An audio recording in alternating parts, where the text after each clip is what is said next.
In life, things aren't scripted. If you're an athlete, we need people like you and translate those skills to officiating. You can get a lot out of it. It happens in every town, in every game. We never have a perfect game, but the rewards always outweigh the negativities.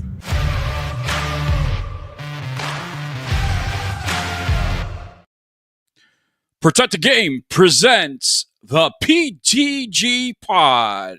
It is time to talk some veterans and officiating. The PTG Pod is hosted by BiGG JON Quick. Hey everybody, BiGG JON Quick here with you on our first episode, season 1 of the PTG Pod. So you probably wonder, what is the PTG Pod? Well, the PTG Pod is a podcast just dedicated to talk some veterans and some officiating, get out some more information about how the Protect the Game program works, towns that it's coming to as it is expanding to nationwide cities, and we want to make sure that our veterans protect the game. So what is Protect the Game? We're going to get into why Protect the Game was started, but let me tell you a little bit about the story itself. Protect the Game is a nonprofit 501c3 organization with a dual mission aimed at supporting U.S. military veterans and enhancing youth sports in America. Founded back in 2019, PTG focuses on providing opportunities for veterans to receive training and employment within the realm of youth sports, while also bolstering the ranks of qualified sports officials across the nation. Through the efforts, PTG has successfully certified over 200 veterans and their family members from various backgrounds spanning the country that are now sports officials.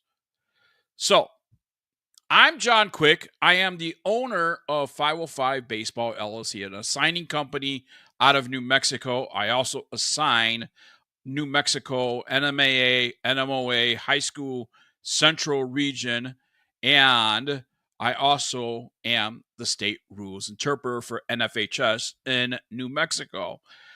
So just a couple weeks ago, we did our PTG training there, our Protect the Game training with our veterans, and had a really good turnout. But I'm sitting down with the director and having dinner, and we're just brainstorming and we're talking, and we're like, hey, have you ever thought about doing a podcast? What would that cost? What would that entail? And before you knew it, in less than a few weeks' time, here's the debut show of the PTG Pod.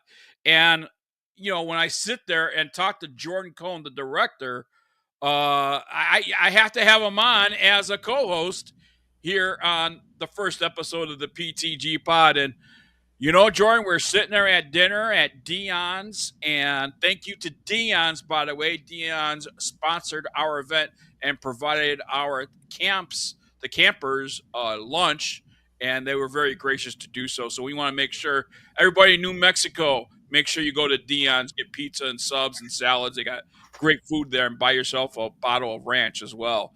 But Jordan Cohn is kindly joining me. And Jordan, how you doing today? I'm great, John. How are you? Now, we sat at dinner and we were just talking about it and everything else. And, you know, we decided, hey, why not, right? And here we are. Unbelievable. Yeah, we were talking and it came up and we said, what the heck? And we are. So how long have you been with Protect the Game? Since it started.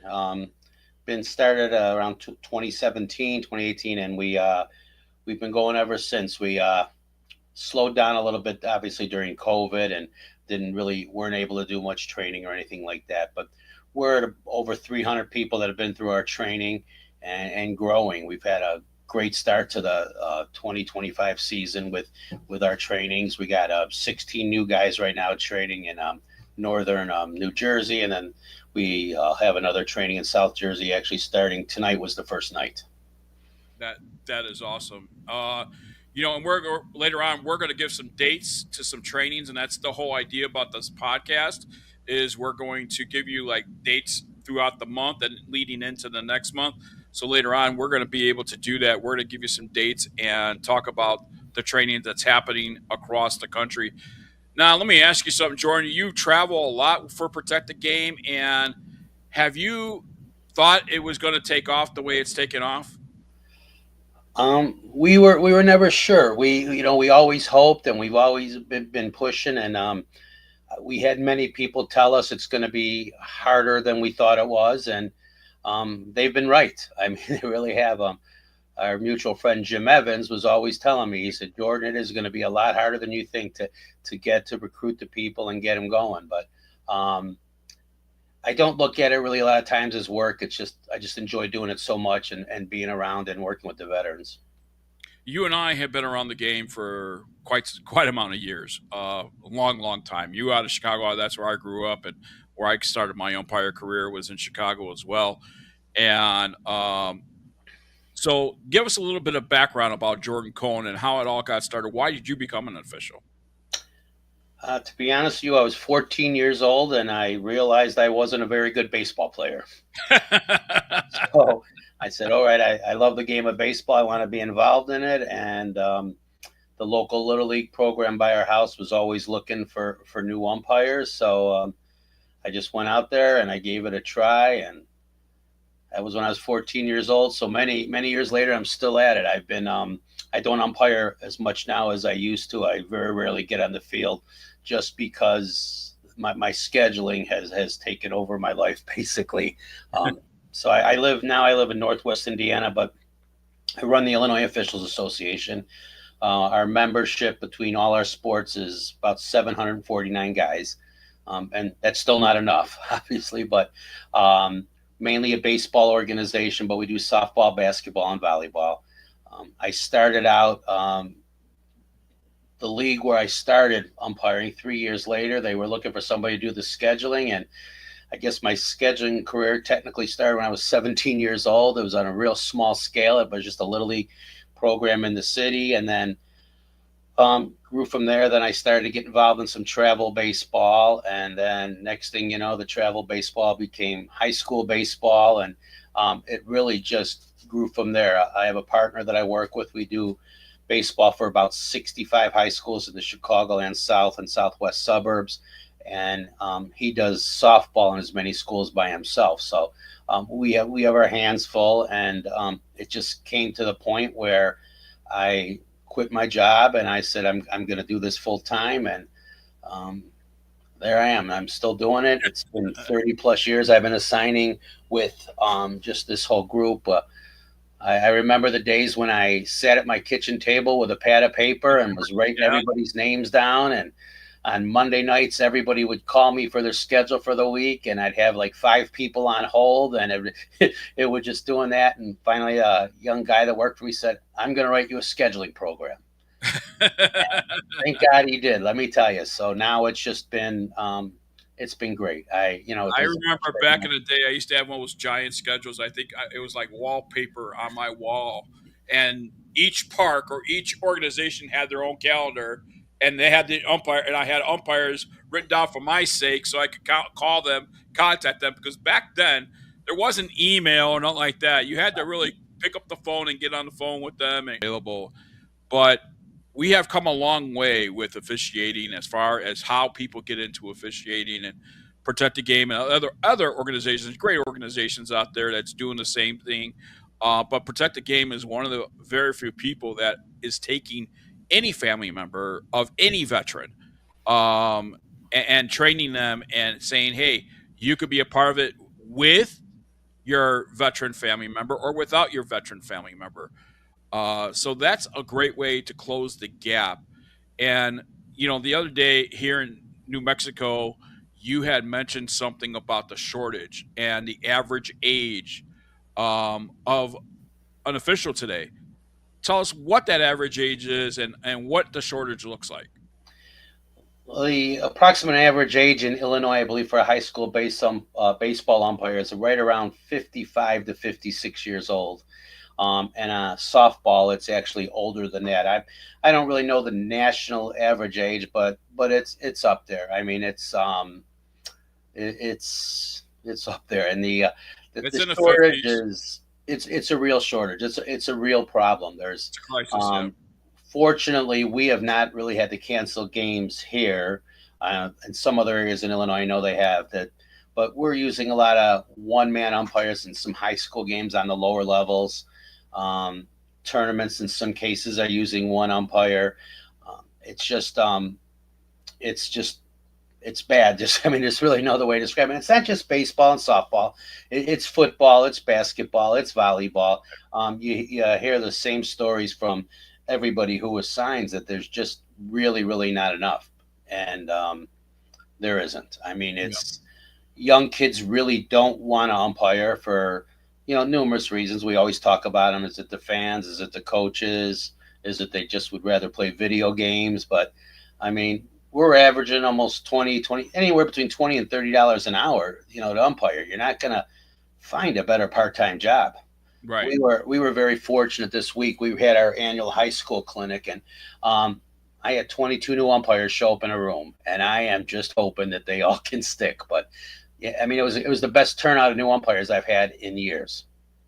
Oh, the other thing about baseball, and by the way, PTG Pod is going to cover all the aspects of every sport that they provide training for. So volleyball, softball, baseball. We're going to have, today is baseball, but we're going to have volleyball on. We're going to have softball. So shows are going to be dedicated to those and really have our guests aim and gear to that. And if you have any questions, feel free to drop them. And we are live. I'm in Arizona, and I believe Jordan's in Illinois right now, but we are live. And so if you have any questions, I want to say a big hello out to Glenda Bates, who's watching us right now on Facebook, says, loving the PR that the Protect the Game is getting. Yeah, we are too, and we're certainly going to try and give that a push on the podcast side. But at this moment right now, Jordan, I think it's time to bring in the woman that started all this and the story that went behind it. And I will tell you, get the tissue ready, because I have my tissue right here. I've heard this story, and every time I hear this story, I get tears in my eyes. And I love this woman with all my heart. Right next to my wife, this woman is like a number 2 next to me, and she has taken this initiative and really ran with it. She is the founder and the person behind Protect the Game, and she's got a lot of people supporting her, and that's what matters as well. But Patty Harsh is joining us on the PTG Pod, Episode 1, Season 1, and Patty, welcome into the first episode of the PTG Pod. Thanks, John. And it's not very nice of you to look at me. You already have me crying before we even start. Poor Jordan. He's used to me. But Jordan, jump in with any questions. Jordan's my unofficial first co-host here. Anything. So if you have any questions for Patty as well, or for listeners, and Glenda Bates checking back in again, and Glenda says, Patty is the best. Look at that. How about that, huh? Yes, she is. Patty, let's start off with this simple question. How did it all start for you, and why? Sure. Like Jordan said, right around the 2017 time frame, the company that I've worked for 34 years, Triple Crown Sports, we actually had created an initiative for all of the employees in the organization to come up with something extraordinarily innovative to help lift the innovation that was going on in the company at the time. We actually we run sports events all over the country in volleyball, softball, baseball, basketball. And what we were starting to notice is that for the first time in really 35 years, when we would go to get an event off the ground, and we always actually outsource our officials, meaning we hire a UIC or an umpire assigner, no matter what market we're in, about 150 events per year. And that assigner always, got us the number of officials that we needed, dependent upon the number of teams that were in the event, and obviously the number of fields that we needed to cover. And like I said, for the first 35 years, that worked great. And then we started noticing that the assigner, whether it be 3 weeks, 2 weeks, 1 week, the night before, was getting in touch with us saying, hey, I'm only going to be able to cover about half of what you guys asked me to cover your event, which was devastating to Triple Crown Sports. And in particular, our customers had a huge effect on, we're well known for creating premium sports events around the country. And when a team or 350 teams show up in Austin, Texas, and are expecting, the best of the best, not only competition and fields and whoever's running the event, but officials.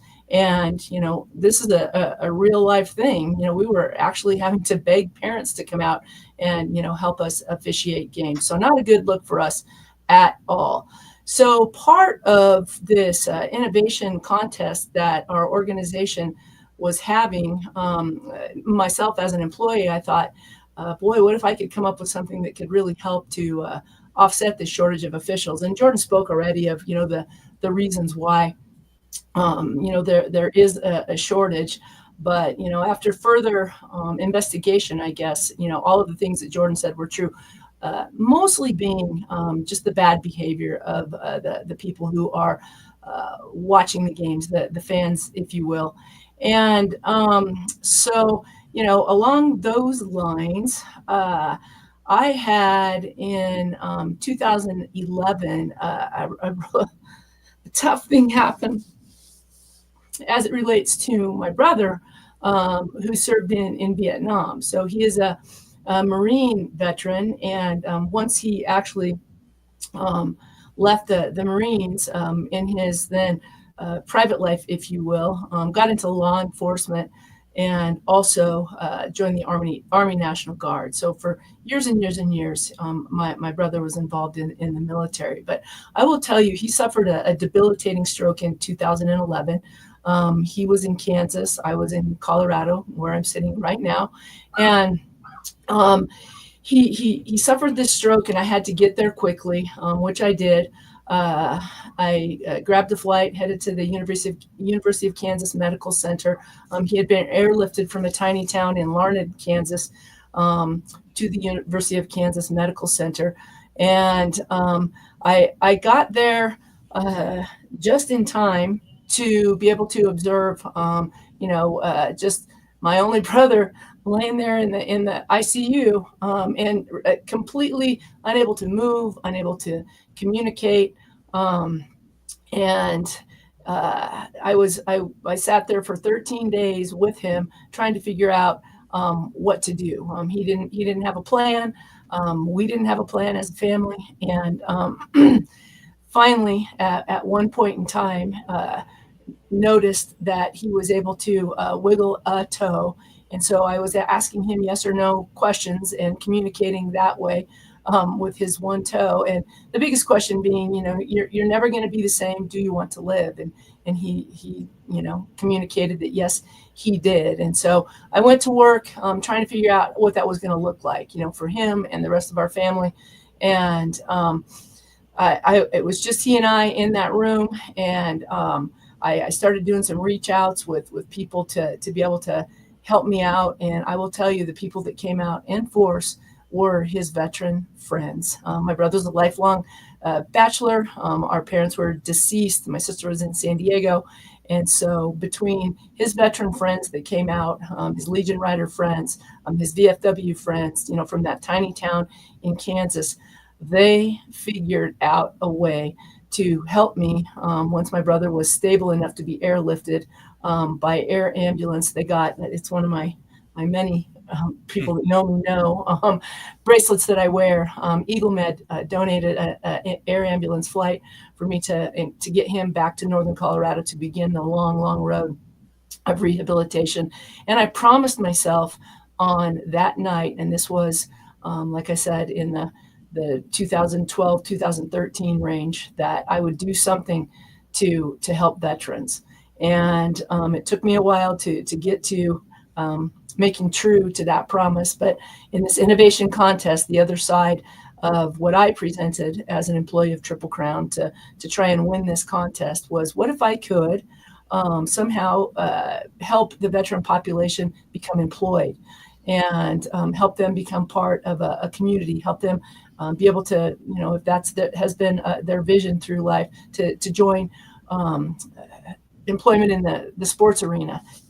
And so I thought, what if we could train, certify, and equip military veterans at no cost to become youth sports officials, and then we could put them right to work and have them officiate Triple Crown events.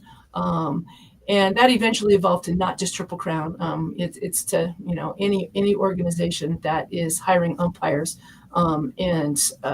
So presented the idea to the organization. The idea won. The organization, meaning Triple Crown, said, you know what, we'll partner with you on this initiative, Patty. And why don't you call Jordan, who's really the UIC boss at Triple Crown Sports, and we'll allow Jordan to use some of his time as an employee of Triple Crown to help you further this initiative.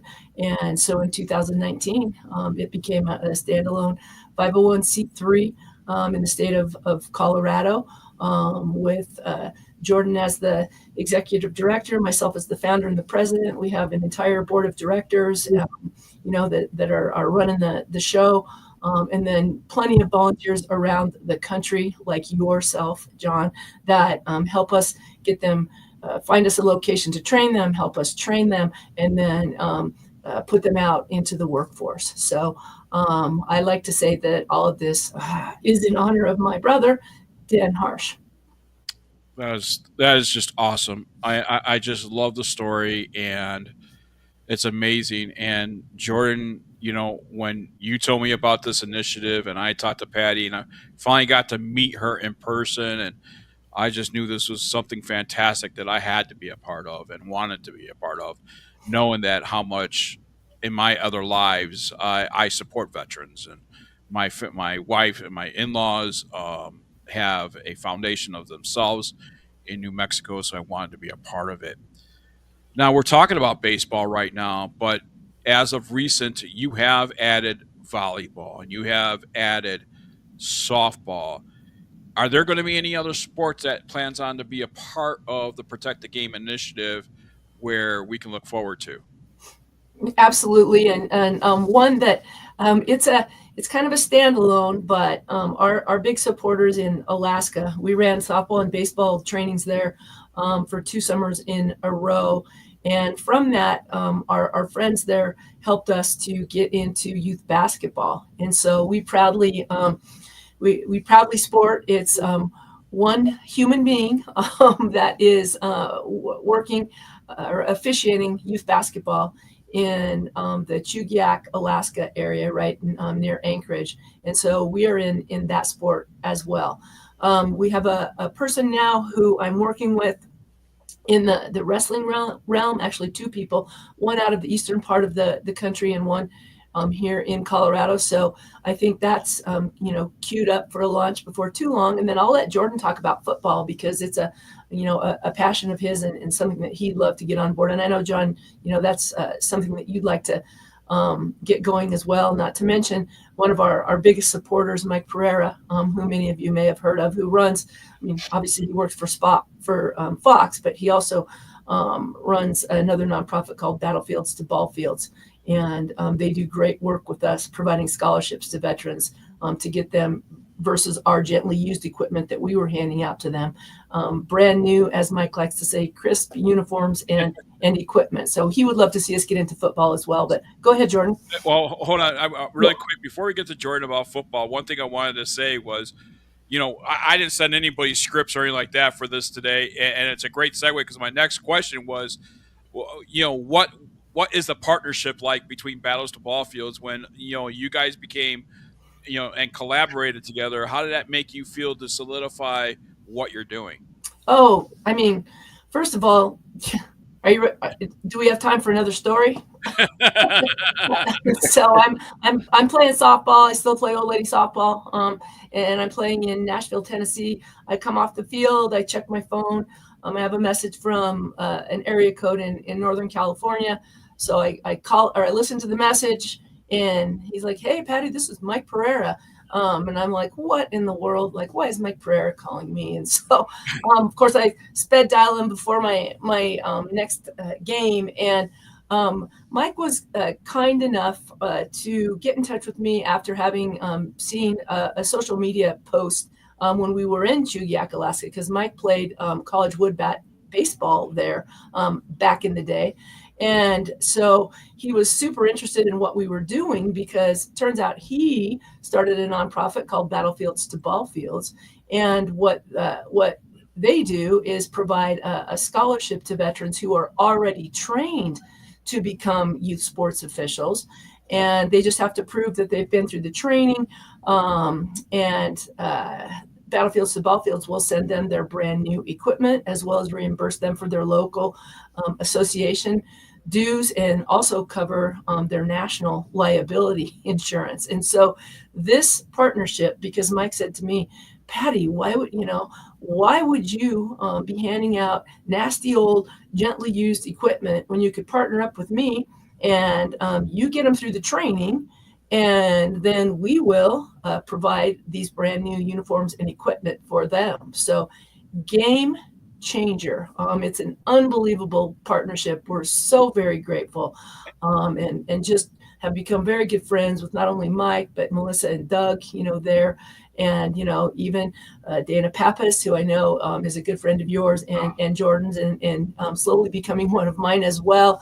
And they just do such great work and care so much about, veterans. And same thing, our mission statements, our values, our purpose, just aligned perfectly. And so once we get our veterans through a training, they immediately, we sit them down. Jordan and I do the best that we can to get them to the Battlefields to Ball Fields website, have them apply for the scholarship. If done right, their stuff is on the way the next day, and they can immediately get dressed out and begin officiating. So so grateful, and just a beautiful organization.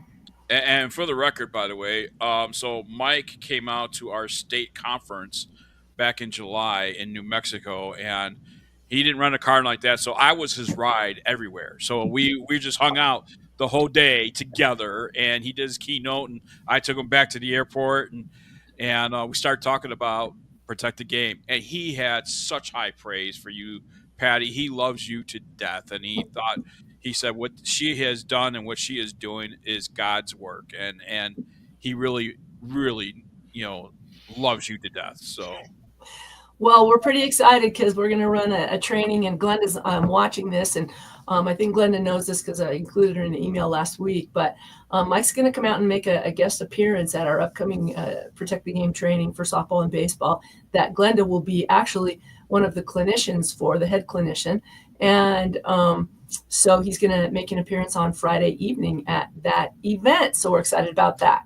And we love him to death too. So, and his beautiful wife. Yes. Back to you, Jordan. Patty mentioned football. Touch on adding football to Protect the Game's repertoire. Well, we've been in conversations with our group in Colorado. We're not sure if it's going to end up happening this year, but I think we'll go for next year for sure. But I think we may give it a shot this year, John. And then the other day you brought up to me that you have some people in New Mexico that are interested in it. So I think we're ready to give it a try. And I think I can get a decent push in Illinois and Indiana with it too, just hopefully there. So I know the main area, though, we've definitely been talking about is northern Colorado. So well, that's awesome. Get it off the ground this year. Let's talk about some trainings, Patty, that you guys got coming up this Saturday, as a matter of fact, out there in Leavenworth local hotel, PTG on Saturday, umpire training for baseball. Colorado Springs softball and baseball Thursday, February 20th. Monday, March 17th in Phoenix, Arizona. There's going to be some baseball umpire training. And on Wednesday, May 14th, College Station PTG baseball training as well.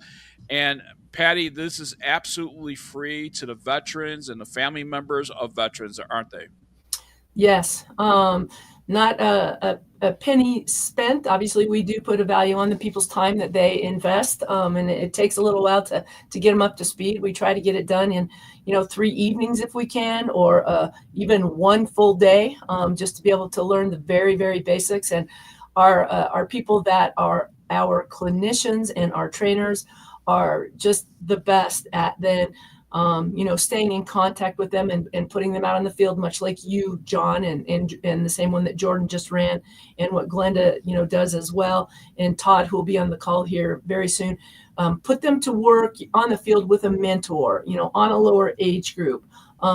It's very much matters to get them out on the field or on the court as quickly as we possibly can, so that they can catch the fever, if you will, and begin making money and become, part of the cohort.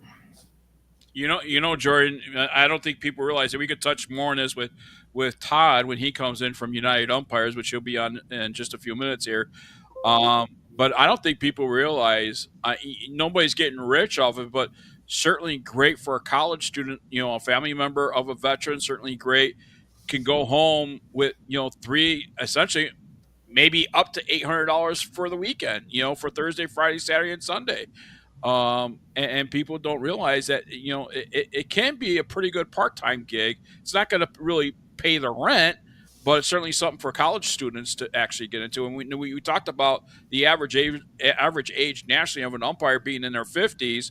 We need this young blood, and we're thankfully, even at the New Mexico one, we had a lot of young people that were a part of our training. And like I told everybody, at that training, at some point, we are training you to replace us, and that's pretty important. Patty, let's talk about now fundraising, because obviously a 501c3, got to have some help, some support, some donations, things like that. You actually run events and stuff like that to help, supplement that fundraising, especially the big one that you have with the golf event.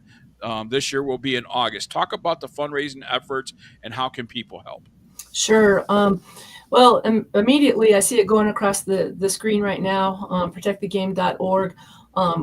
Click on or hop on that website. There's a donate now button right then and there. If you have an extra $5 burning a hole in your pocket, or 25 or whatever it might be, every penny helps, because you mentioned the $800 amount is potentially what somebody could make take away in a weekend, but the value, or what goes into being able to train just one official, and that's everything included, whether it's our clinicians travel, if we have to pay a little bit to rent the facility, if it happens to be a family member and we're going to outfit them, because now we're buying them brand new stuff as well. Whatever, that whole package takes about $850 a veteran. And so our biggest fundraiser, other than people being able to donate the way that I just said, is our golf tournament, and it's August 16th. You can put it on your calendar now. Email us at the info@protectthegame.org, and we'll get you more information. It's getting ready to go live on our website pretty soon, but it's run in northern Colorado at a beautiful time of the year, in Colorado, sort of nestled between Fort Collins and Loveland at Highland Meadows Golf Course.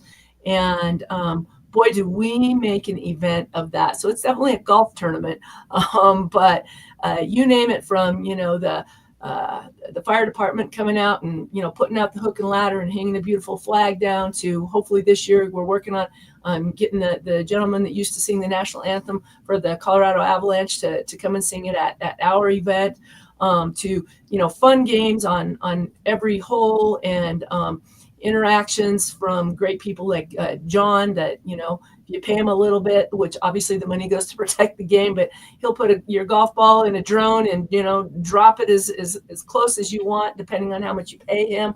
And then we have an amazing lunch And first place, it's one of the, big wrestling belts, and it gets engraved on there. And then we've got a beautiful silent auction that Jordan works hard all year long to, collect great autograph stuff there, as well as I just met with our golf. I call them the ladies. It's our golf committee that helps to put together the silent auction and other ways to raise money at the event. So it's that golf event. Dollars wise, we feel so grateful to Triple Crown Sports. They are our biggest donor, as far as an organization on a yearly basis. And, they seeded the money to start with. And continue from year to year. It is a year-to-year thing, and we are in great contact with Triple Crown, to be able to show them, what we are producing on a constant basis. Our goal in 2024 was to get a grant writer on board, and we did it. It's Annie Lindgren, and she runs an organization called Sunshine Inc. And I told Annie, all I would love for 2024 is a win. I don't care how big the win is. When it was all said and done in 2024, an extra $11,000 from 3 grants that we received went into our Protect the Game bank account. We've had a family member of a guy who used to be our national UIC at Triple Crown Sports notice what we were doing. He's passed away. He was a very, very good friend of mine and Jordan's.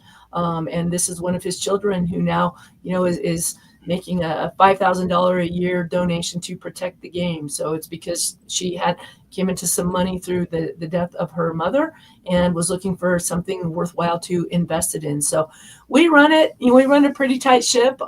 We've never gone over $50,000 in revenue for a year until 2024, and we went over that a little bit, but it takes every penny of that to run what we're doing. And everybody that is on our board and is running our media, or is our treasurer, or our volunteers who are interns from Colorado State University, and our brothers, our sisters, our moms, our dads, whatever it might be, people like you, John, or Todd that's coming on, nobody gets paid.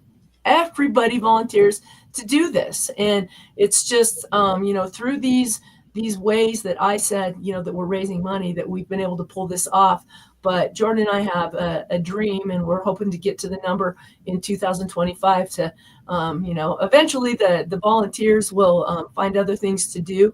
And we need to be able to have some paid positions within the organization. And so that's our goal for 2025, is to, find a way to, and trust me, we've got plenty of grants in the queue. So we'll see.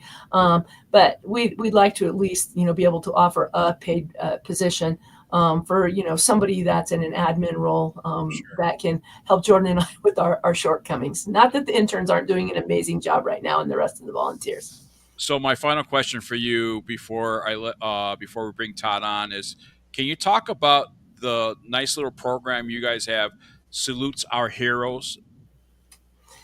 Yes. Oh my goodness. There it is. And the ladies that I met with today, we set a goal for how many of these that we would like to sell this year.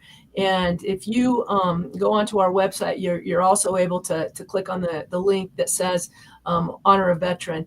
And there's a couple of levels that you can get involved in if you just want to participate for 1 year, or there's a 3-year participation level as well. It doesn't cost much. I think it's $50 to get in, but you can salute your veteran. You can honor your veteran. And Evan Tynan, who runs our media and marketing, you send him a little description via our website of once you purchase this, of what you would like to say about your veteran. You send a picture, and that beautiful graphic that you just put up, that's what Evan produces. And we put those at the various holes at our golf tournament, and talk about an attraction and things that you learn about the people that you're playing golf with and their family members. And then it's just such a sense of pride to, if you buy one yourself and you happen to be in the golf tournament, or you can take a picture of it and, send it to somebody else that, you bought the product for, or you don't even have to be at the golf tournament. We are trying to, create these and then eventually just have a spot on our website too, where it's constantly running so that, these are visible for everyone to see that comes to our website. So it's a really neat project that was, an idea of a volunteers, and it's gotten some great momentum, and we would love more people to participate. So that's that program. Patty, thank you so much for joining us on season 1, episode 1 of the PTG Pod. And I'm sure we're going to have you on in the future as well to talk about latest news and more news and things like that. But if you love to stick around and hang out with us, and we're going to bring Todd Marler in from United Umpires, it's up to you if you have time. We love to have you stick around. Sure, But, I would love to stick around. But before Todd comes on, again, John told the story of John and Jordan at dinner during a training or leading up to a training and having this idea. They sent me a text, then we had a call, and I said, you too. I don't have a single minute to give, but this is a beautiful idea. Get her done. How much do you need to pull this off? Don't tell me it's very much, but we can get you that resource. And if any two guys could pull it off, it's you two, and you did it. And here we are. The only thing, I'm honored to be on the show this evening. But so many kudos to you. Thank you so much. You did it, and it's a beautiful product. So thank you very much, John. And certainly jump in and ask Todd any questions or anything like that. And if you guys have any questions, by the way, big shout out to Chris Folk watching us on Facebook Watch right now. So we love to see that. Thank you, Chris. If you guys have any questions, please feel free. Michael Brady, I'm so happy that Protect the Game has taken off since the inception of the project. Hey, Michael, thank you so much for watching us on Facebook Watch. Oh, did you want to take a picture? There you go. I did. Let me take a picture of that. Yeah, absolutely. Yep. This we're not on broadcast. I mean, we're not on any TV station like that. We can do what the hell we want here. I mean, you put stuff back up, take it down, whatever the case might be. Yeah, but you should put Glenda's back up there too, so we can give her yeah, a little. there we go. Here's Glenda. All right. Yes. And Mike Brady was one of the first ones that came out in Fort Collins and helped us out. Talk about an amazing official himself and a veteran and a super stud grandson baseball player. So thanks for watching, Mike. Yeah, no problem. All right. Our next guest, man, this association has taken off nationally. They are probably the largest signing company in the nation and certainly has the respect of many different organizations, colleges, and officials nationwide. Ladies and gentlemen, I'd like to bring in Todd Marler from United Umpires Association. Todd, welcome into the first episode, season 1 of the PTG Pod. Thank you for taking time out of your evening and joining us. Hey, thanks for having me. Great to see all of y'all. It's always great to see you in Colorado. I met you out there when we had the assigners thing going on, the summit out there, and brainstorming, and certainly United Umpires is doing it right nationally and now moving into the West Coast, acquiring Las Vegas and, doing great things nationally.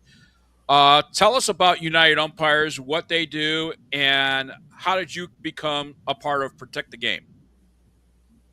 So United Umpires is, we have 2 different arms, I guess you would call it. We've got a college, the United Collegiate, which is mainly in the Northeast. Got roughly 32 college conferences. Chris Marshall heads that up, does a great job out there. 5 D1 conferences. And then I guess in 2020, Alex Scandalis started United Travel. And so at this point now, we have 5 locations. We're in Indianapolis with bullpen tournaments, and then we're in Cortland, New York, Atlanta, Georgia, and Kansas City with Prep Baseball Report. And as you mentioned, we brought on 2 great guys in Las Vegas and have started United Vegas in kind of preparation for some things that we see growing in the valley there in Las Vegas. So I guess the best way to describe how we got started, I've known Jordan, I guess, for probably 20 years, going back to Triple Crown, playing in Atlanta at East Cobb, and Jordan was a site director and I was working ball games, and kind of stayed in touch over all that time period. And then as things kind of happened, Jordan kept kind of popping up in my orbit, I guess you would call it. And when I got involved with United, Jordan was instrumental in kind of pointing me in a direction and letting me know that, Alex was a great guy to work for. And so he's really been helpful in my career with this also. But when the Protect the Game initiative kind of started, Jordan reached out to me, and I mean, my dad's a veteran.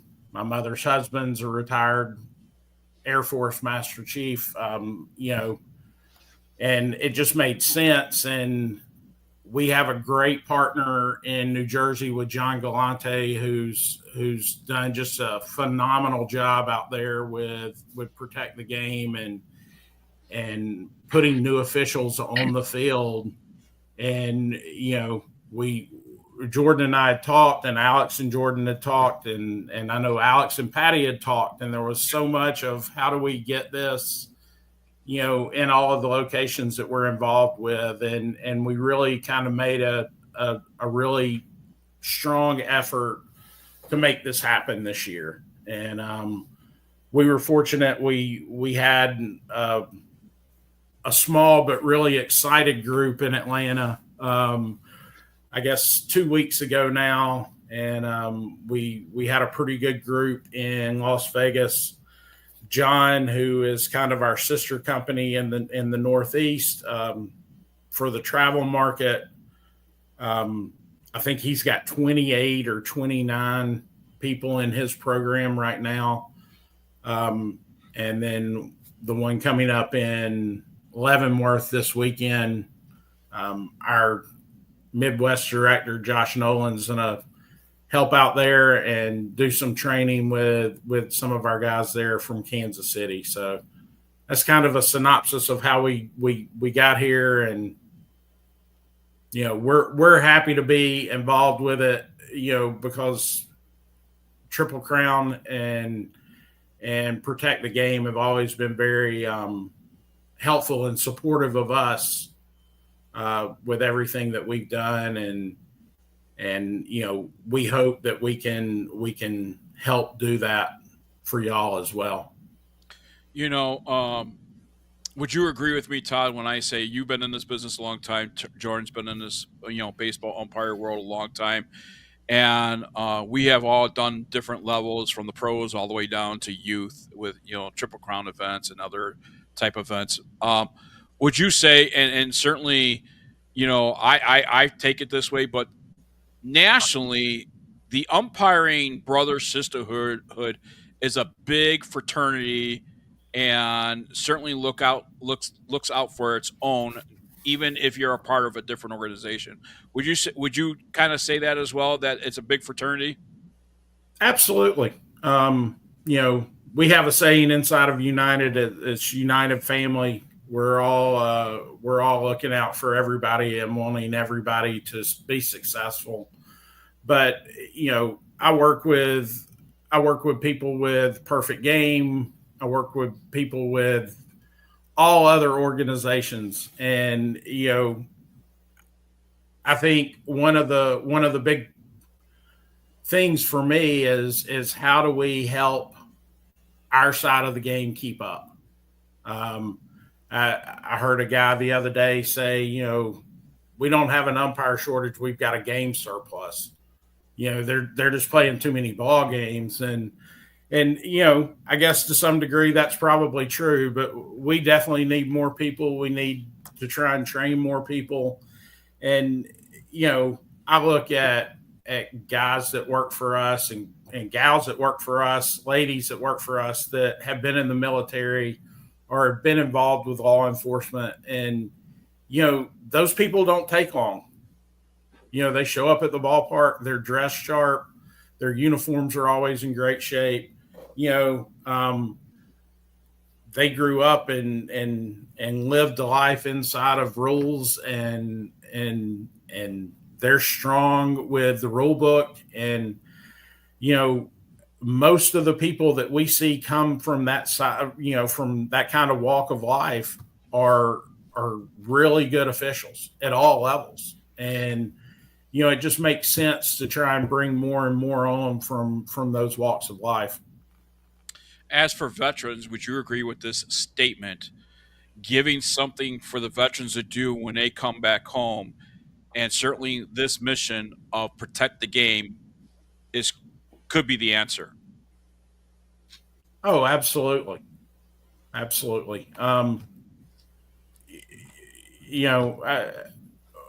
I have encountered a lot of guys that have, been blown up and all of those things. And, I'll never forget, I walked in the locker room at Disney one day and one of the guys working, I looked around and I realized John didn't have a leg.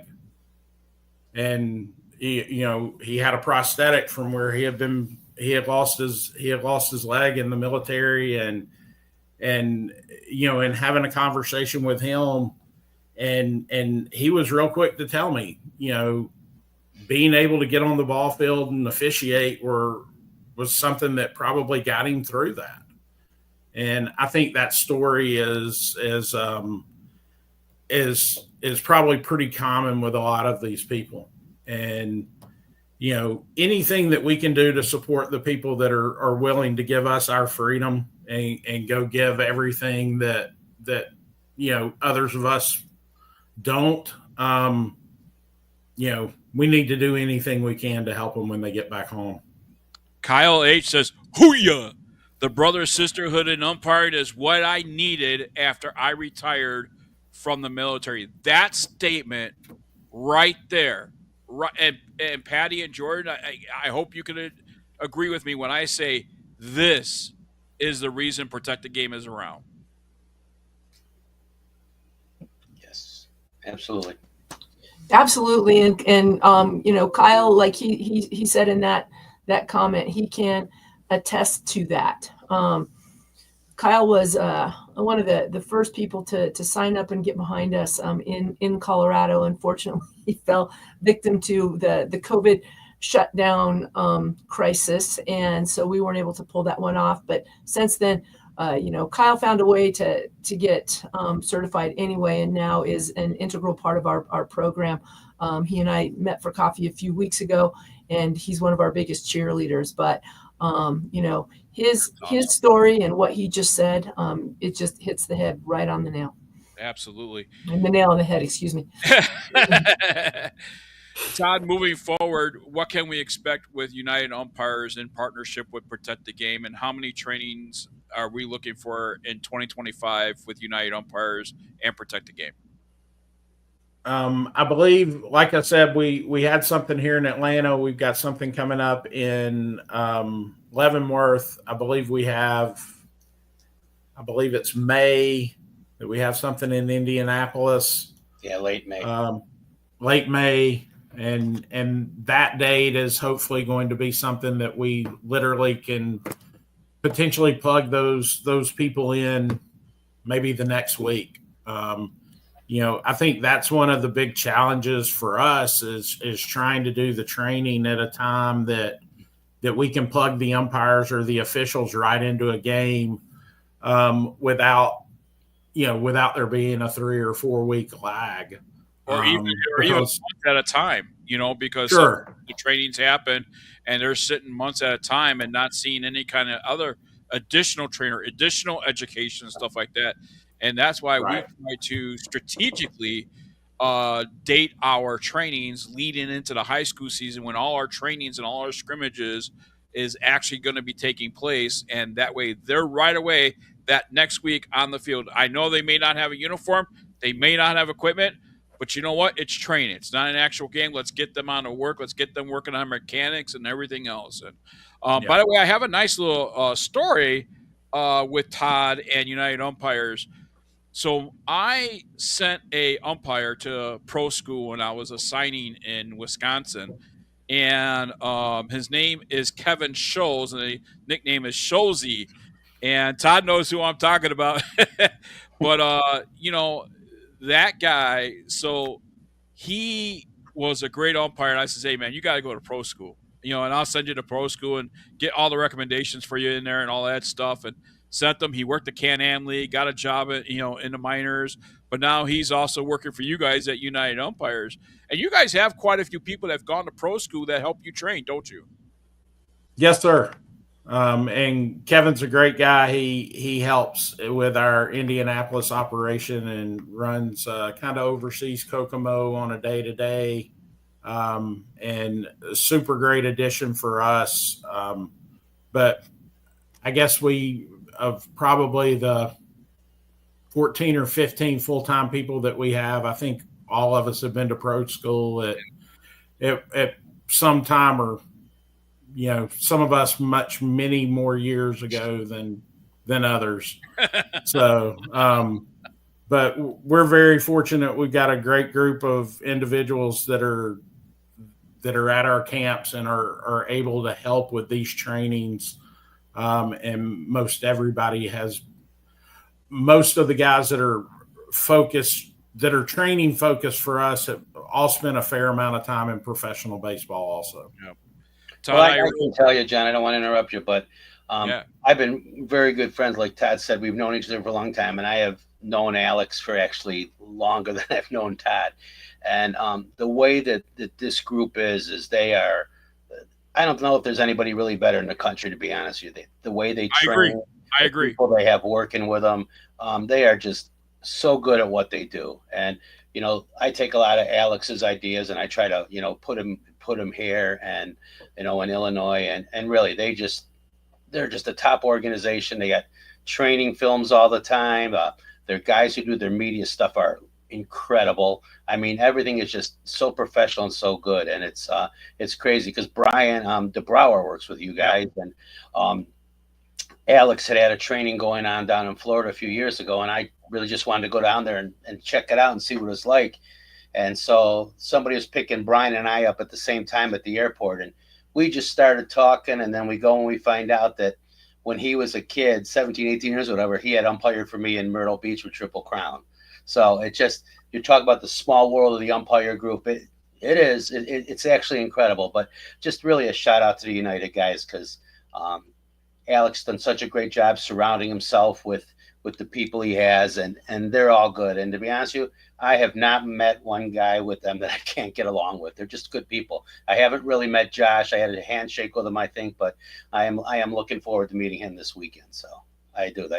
I second that comment. I have yet to meet Alex, but he and I, I'm sure, came across our names, and probably we just never met in person. And so, like Todd, I would say actually, really great to meet, and other people from the United organization. But I agree with you. The technology, the training, the systems that they have put in place certainly can be a staple, and certainly could be a blueprint of how people do it nationwide. And certainly appreciate that, Todd. But how can people find out more information about the United Umpires Association? UnitedUmpires.org. We're all of our socials are at United Umpires. Twitter, Facebook, or X, Facebook, Instagram. We have a pretty good following on TikTok. If it stays around, we have a lot of fun on TikTok with some kind of interesting videos and stuff like that. And then on YouTube, I don't know how much. It goes back probably 10 or 12 years with videos and training. Right this year, we're actually kind of pointing guys and girls, new umpires, back to something that we did in 21, where we did a virtual training over a 9-week period of time for like an hour and a half I think we did it every Friday, and Brian did a phenomenal job with that. And so we're pointing people back to it. So there's a lot of archive stuff on the YouTube channel that hopefully can help get people started and go from there. That's great. Hey, Todd, can I put you on the spot? Can I get an official's tip of the week from you? An official's tip of the week. If you could, but hold on, because this is episode 1.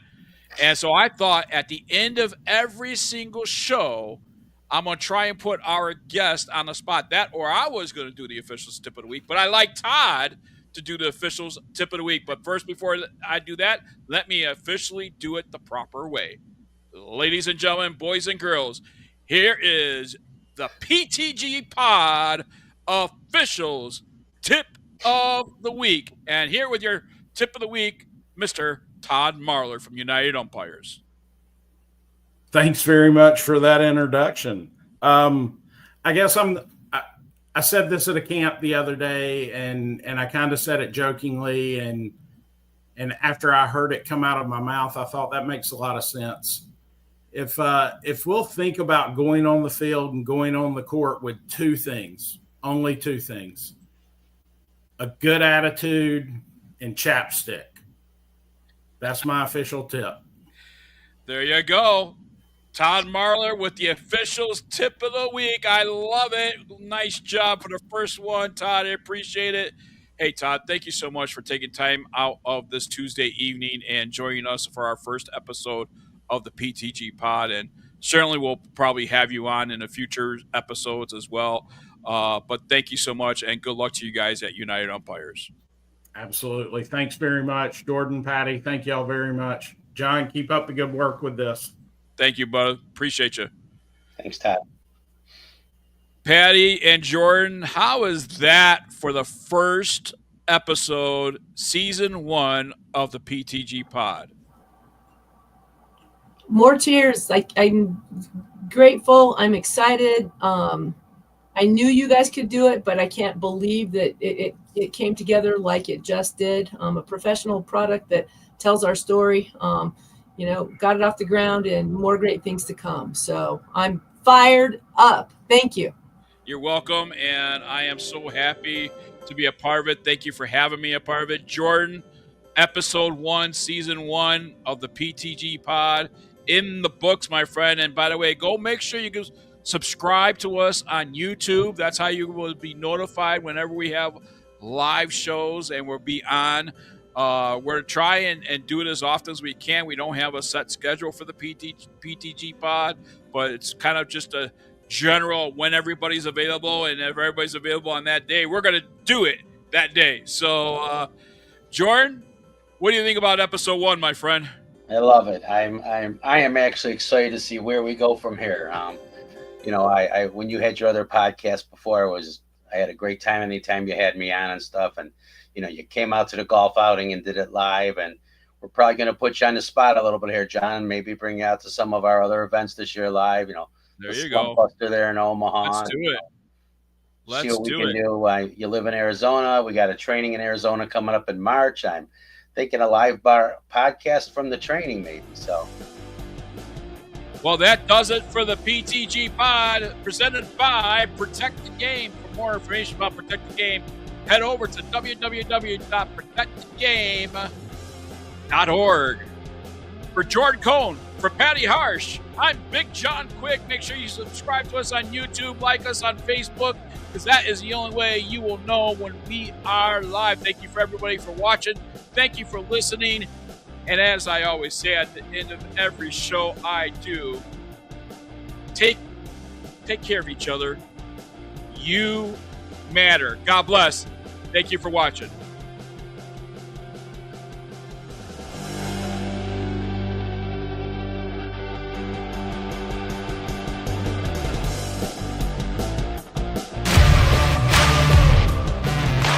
We're there to serve, make sure we're creating a fair atmosphere for both teams, upholding the integrity of the game.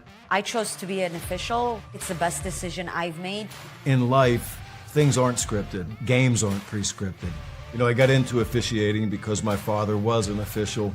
Officiating was part of our family life. It wasn't just the game. Get to be outside, get to experience the game. It's so much more fun. You can get a lot out of it. If you're an athlete, we need people like you and translate those skills to officiating. It helped me become not only a better official, but a better person. It happens in every town, in every game. We never have a perfect game, but the rewards always outweigh the negativities. And it's just been wonderful.